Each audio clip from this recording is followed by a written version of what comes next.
Thank you for watching this video.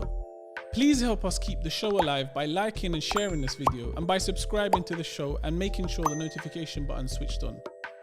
For those of you who can help a little bit more, there's a Patreon link down below where you can contribute whatever you can. Every little does help, and all the money will go directly back into the show. You can also keep up with our latest content on Instagram at The No Show Pod, as you can see on the screen. As you know, The No Show is an initiative designed to make academic research accessible to everyone. So do contribute to the conversation, leave some questions, have a discussion, and I'll make sure I get back to everyone. So welcome back to another episode of The No Show. I'm really pleased to be joined by Emily Bartlett, Dr. Emily Bartlett from the Queen Mary University of London. Emily is a cultural historian who looks at health and with a particular interest in charity, materiality, disabled bodies, and it's really interesting because as she'll explain in a minute, it really has deep resonance with British society. So Emily, welcome to the show. Hello. How have you been dealing? First of all, let us start with this third lockdown now. How's it been for you? Yeah, all right. Very lucky in that I have great housemates, I have a great house, and I really love my job. So I've kind of been able to get by throwing myself into work and just getting on with things, I guess. Yeah, I suppose so. So let us sort of talk a bit about the context of your research. So what sort of drove you down this avenue of looking at disabled bodies and looking at as a historian, what sort of drove you to look at that aspect of history? Yeah, it's kind of really just driven by my experience as an undergraduate. Actually, I didn't really know what I wanted to do when I went to uni. I did history because it seemed like a good topic and I quite liked it. And then when I got to uni, I discovered that the things I thought I'd be interested in, like, standard, the Tudors, etc., were not as appealing to me as I'd originally thought. So way back when I started to explore all the different kind of modules I could take, pardon me, and luckily at the University of Kent, there's a kind of really good research cluster looking at the history of medicine, with specialist researchers in the history of disability. So I started to take some modules in my early 20s about the history of medicine, and I just kind of fell in love with it. And that meant that I continued, at the end of my undergraduate degree by writing a dissertation on the history of disability. And then I carried on to a master's looking at the same kind of topics, and eventually decided that I wanted to be an academic. So I did a PhD looking at disability after the First World War. And here I am today, still researching the history of disability in relation to charity in particular. Does disability get the sort of right attention or the sufficient attention from society in general? Or is it still one of those things that is a battle, a constant battle? I think in terms of scholarship, there's certainly, disability history is quite an established field now.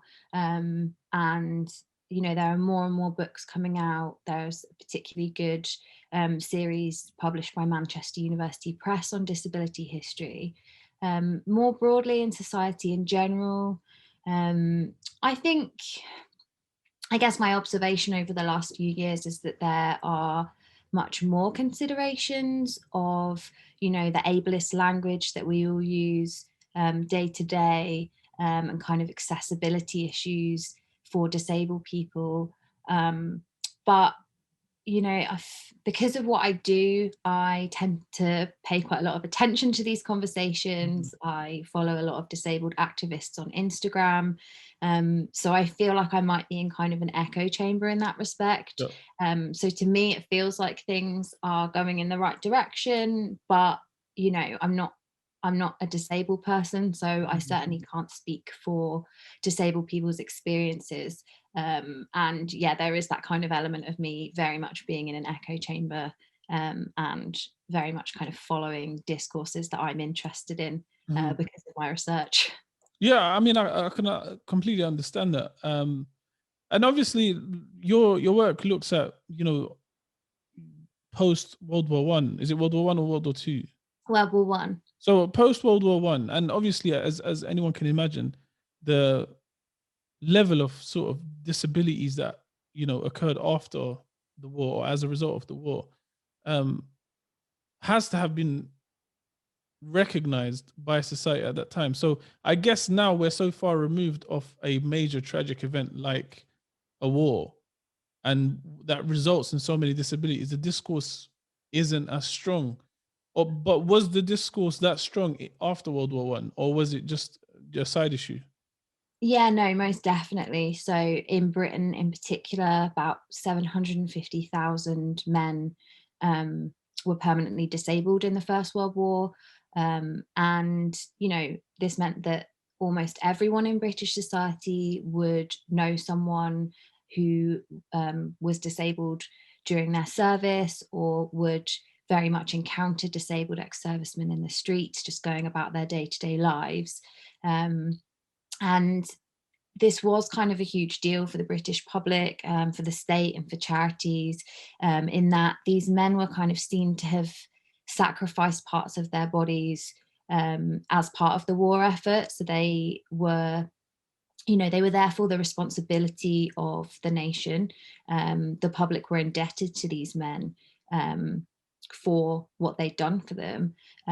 So there was kind of, a huge effort to provide for them, um, especially through charity and through state pensions.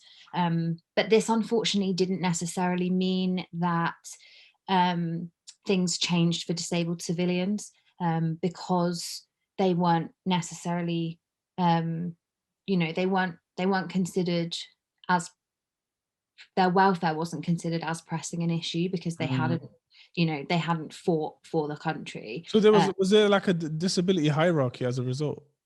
Yeah, definitely.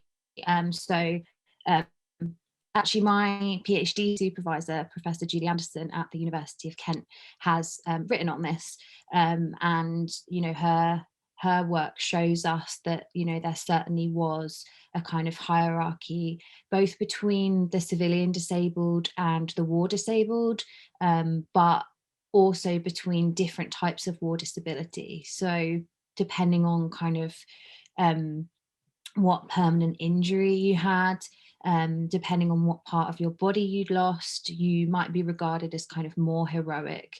Mm. So blind ex-servicemen in particular were seen as especially sacrificial.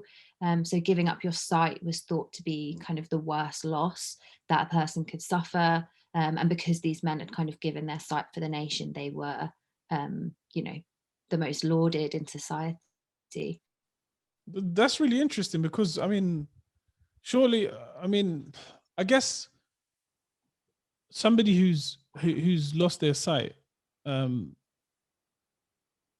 it might not be instantly visible to an individual that this person can't see, but somebody who's, for instance, got a limb chopped off, you can identify that instantly. So wouldn't that sort of had more impact for society? Yeah, so interestingly, because blind veterans were, there were quite a lot of amputees who were also blind as a result of their service. But there were also a lot of blind veterans whose bodies were still whole, who hadn't lost a limb, Mm. and who weren't kind of visibly injured per se. And for the public, this was kind of almost more palatable. Mhm. So their bodies weren't necessarily shocking in the same way that an amputee's body might be. And this kind of meant that they got, this is one of the reasons that blind ex-servicemen got more publicity, and more people were kind of lauded them. And also because, if you aren't missing a limb, you're probably more likely to be able to find work, which means that charities are kind of more excited about, excited's the wrong word, but kind of can see perhaps a larger gain from retraining blind ex-servicemen rather than those men who were known as limbless. They were called at the time limbless ex-servicemen. So yeah, it is quite interesting, because I think, as you say, you know, it kind of seems like if you'd lost an arm, you know, might be kind of heralded as the most heroic because you've made this great sacrifice, and that certainly was the case. It's just that blind ex-serviceman was seen as having given the most, you know, and then therefore having to like live in darkness and not be able to read, etc. So there's kind of all these complex and very different notions of different disabled bodies, different war disabled bodies in the post-war period, alongside these kind of differences between war disabled bodies and the civilian disabled. Are servicemen who come back from somewhere like Afghanistan right now with similar injuries, are they seen in the same sort of heroic light as they were back then? I mean, I'd say so. There's not kind of the same mass occurrence of disability that society experienced after the First World War, which was what made it kind of such a pressing public issue. But I'd certainly say that a lot of the kind of narratives, the imagery, and kind of the types of fundraising undertaken by charities like Help for Heroes, for me, kind of very much strikes a chord, and is, yeah, kind of comparable with a lot of the First World War discourses around disability. You know, it's a very different context that one might have to look in a bit further, but I can certainly see very kind of similar issues. And I think there is certainly kind of the same desire to help these men, because they're seen as, you know, having, and service women now actually, because they're seen as, you know, having sacrificed their bodies for the country. It's just not on such a big scale, because there are far less, fortunately, there are far less disabled veterans now. I mean, but when it comes to sort of when it comes to it, the idea that in the World War, this was a world war, this was like mass mobilization warfare, and it was a matter of survival for the country. Whereas somewhere like Afghanistan or Iraq, it necessarily isn't a war of survival. It's more like a war of, I don't know, whatever they called it, war of terror, but whatever you want to call it. And so, what does that not play a part? The fact that it's not as meaningful to the individual, it doesn't impact the individual as much. Potentially. I think the thing about the First World War that it's important to remember is that this was kind of um, only disability on such a huge scale, because, you know, as you pointed out, it's kind of total war. It's the first kind of global war per se.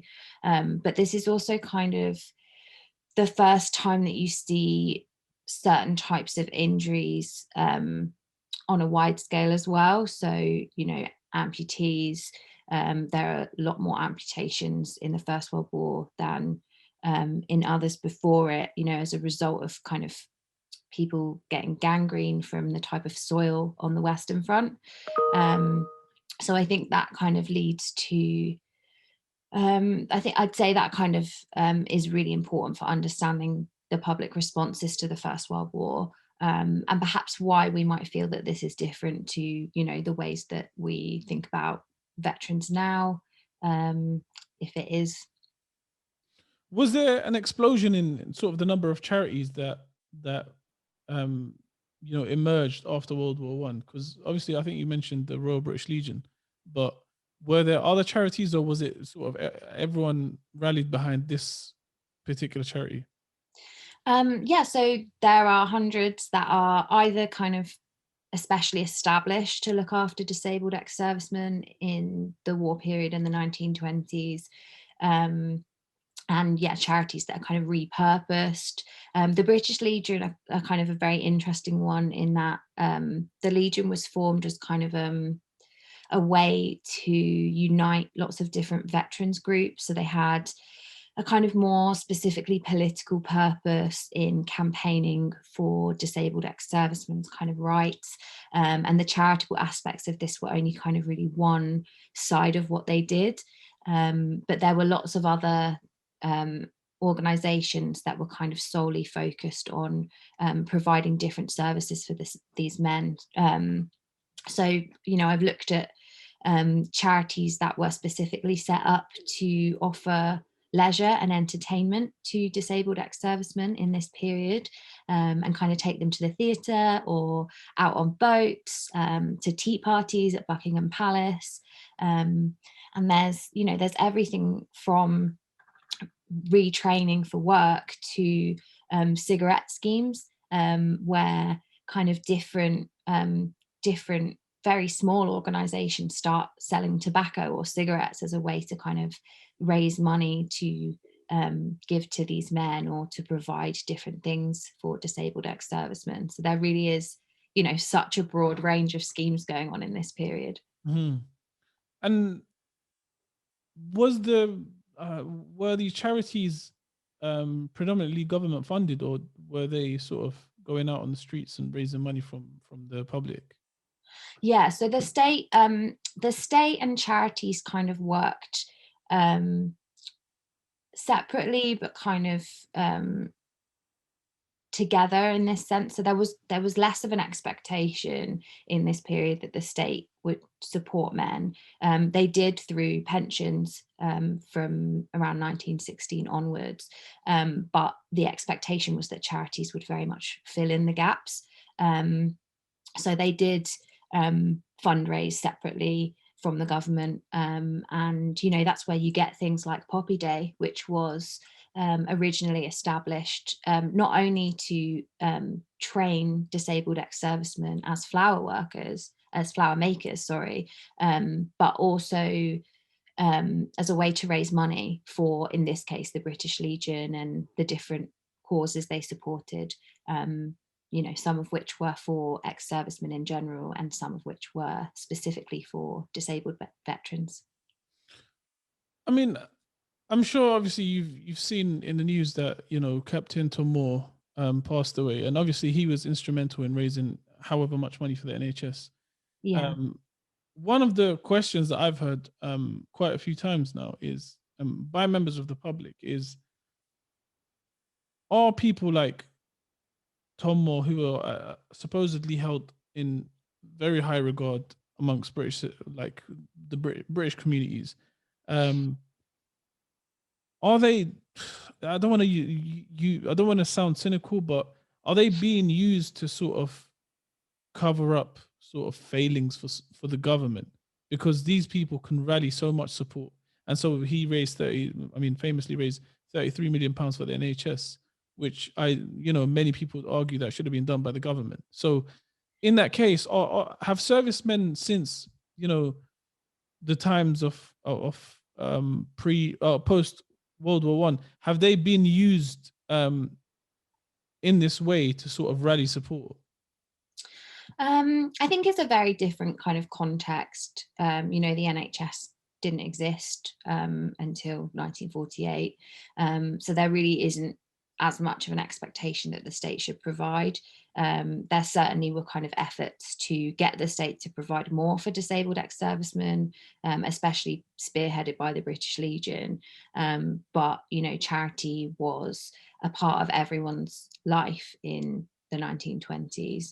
Um, Ari, Tom, I kind of must say, I agree that what he did was wonderful, but he should have never had to raise money for something that should be state funded. Hmm. And obviously, that's a very different situation that we find ourselves in. Yeah, absolutely, and I think the fact that there's this war hero etc. involved in it, it sort of makes it a bit uncomfortable to speak about, because Yeah. it's like it's supposedly supposed to come with all this feel good vibe, and and that sort of stuff. But in reality, it's deeply dangerous if that's the route that we're going to go down, because essentially it sets a really dangerous precedent, where you know the government has less accountability, um, and so that sort of leads me to ask you, like, how has accountability for disabled people changed over the years? Um, that's a really interesting question. Um, in my period, certainly, as a result of the war, there was, more of a sense of state accountability for disabled veterans, not necessarily for disabled civilians. And obviously, with the founding of the welfare state and the NHS, I would argue that there is more of a sense of accountability towards the disabled population, but again, in a very different context. And I think, what we're seeing right now, with COVID and with kind of a lot of discussions about people having underlying health conditions, and people have only died because they have underlying health conditions, is a very dangerous rhetoric, that kind of implies that, um, disabled people's lives are, you know there's the implication there that, that they're less worth protecting somehow, or that we're all kind of, you know, people are very annoyed about having to be in lockdown to protect people with underlying health conditions, so called. And I think that, that shouldn't be the narrative. Um, I think it's quite terrifying. No, absolutely. You are right. And um, another thing that is really interesting to me is that now with this whole I guess growth in woke culture, has that benefited disabled people? What do you mean? Sorry. Like we have now like this increasingly woke culture Oh where yeah. there's sort of like all sorts of movements happening, and whatever. Have disabled people, across different disabilities, do you feel like there's more of a voice for them now, or more or support amongst awareness of their issues?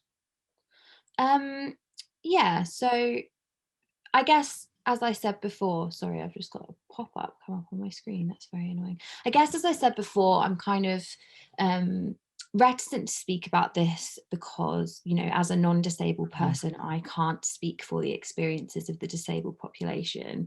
And, I think it's really important that we try and think about the different experiences of people with different disabilities. So it's all very complex.